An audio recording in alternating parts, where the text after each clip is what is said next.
আরে অনেক তুমি আসছো, ভালো করছো, সাথে কারণে আসছো। তোমার সাথে একটা কাজের মেয়ের কথা বলছিল, তাই নিয়ে আসছে না? ভালো করছো। চাচা ও আমার বউ, আমি ওকে বিয়ে করেছি। সালাম কর। একটা গরিব বস্তির মেয়ের বাসায় এনে বললে হলো যে আমার বউ, তুই ভাবলি কি করে আমরা রাজি হবো? না, এই বিয়া কিন্তু আমরা মানি না অনেক, একদম এই বিয়া মানি আমরা।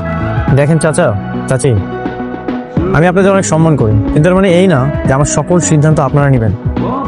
আমি ওকে বিয়ে করি, সেটা একান্ত আমার ব্যক্তিগত সিদ্ধান্ত। দেখছো সন্তারাব্বা, হ্যাঁ আমাকে সহজ সরল পড়ে এই মেয়েটা তোমার নষ্ট করে ফেলেছি। নিশ্চয় জাদু করছে। ও খেলা জাদু করছো? চাচি মুখ সামনে কথা বলেন। আমার ওয়াইফকে নিয়ে যদি আর কোনো বাজে মন্তব্য করেন তাহলে আমি বাধ্য হব আমাদের সকলকে বাসা থেকে বের করে দিতে। দেখলো সন্তারাব্বা কথাটা কি কইলো? আমরা সেই ছোট থেকে পাই না বড় করছি, আরে আমি কইতেছি কিনা আমার ঘাট ধাক্কাতে বাইর করে দিব। তার একটা ফকিনে মেয়ের সামনে আমার অপমান করলো। হ্যাঁ অপমান করেছে।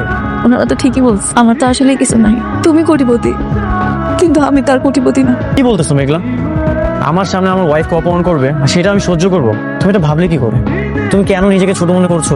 এই যে যত সম্পত্তি দেখছো, এই সবকিছু শুধু আমার একার না, এখন থেকে সবকিছু তোমার। আমি কোনো ঝামেলা করতে চাই না। আমি বস্তির মাইয়া, আমার বস্তিতেই ভালো আছে।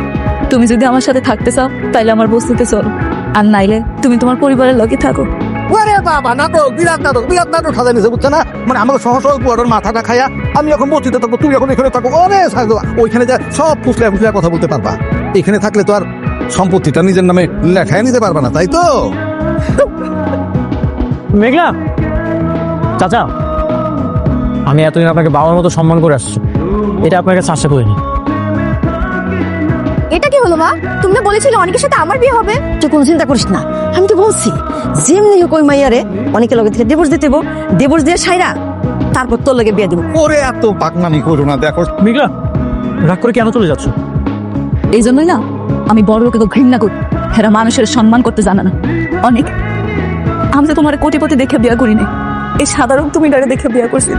আমি তো প্রতিপতি পরিচয় তোমাকে ভালোবাসি, তুমি যে সাধারণ আমিটাকে ভালোবেসেছো, আমি ঠিক সেভাবে সবসময় থাকতে চাই। আমি তোমাকে মন থেকে ভালোবেসেছি, আর এই জন্যই তোমাকে আমি বিয়ে করেছি। তুমি সত্যি যদি এই সাধারণ আমিরা হয়ে থাকো, ঠিক আছে, আমার তো কোনো সমস্যা নেই। তুমি যে সাধারণ আমিটাকে ভালোবেসেছো, সেভাবে আমি সবসময় থাকতে চাই।